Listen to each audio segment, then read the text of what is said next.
من با طریق تلویزیونی با طریق اینترنت ها کارهای نامطلوب را دیده خفه شدم. همچون مادر همچون زن خفه شدم که کدام همین خیلی شخص ها بوده است که وطنی خودش را فروخته پرچم خودش را تگی پاک میکند. این خیلی کارو ما اوی میکنم که عموما توری نمیشد. همین دولتش خودی زمینش فروختگی کس خودی مادرش اهل اویلش همین خیلی میفروشد.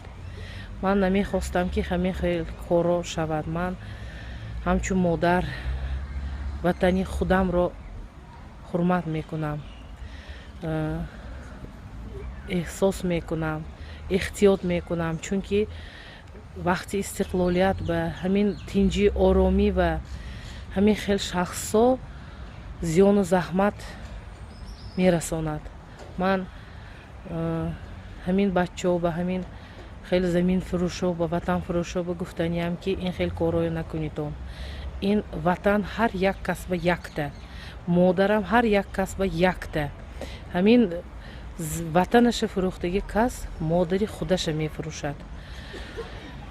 من چندین سال همین زمین به زندگی میکنم.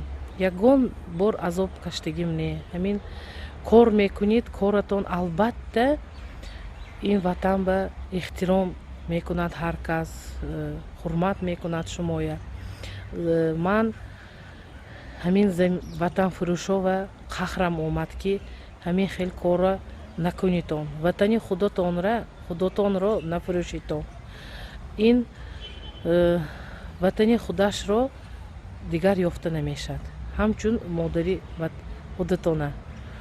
من با میگم که وطن هر کس به یکته، زمین هم یکته، مادرم یکته.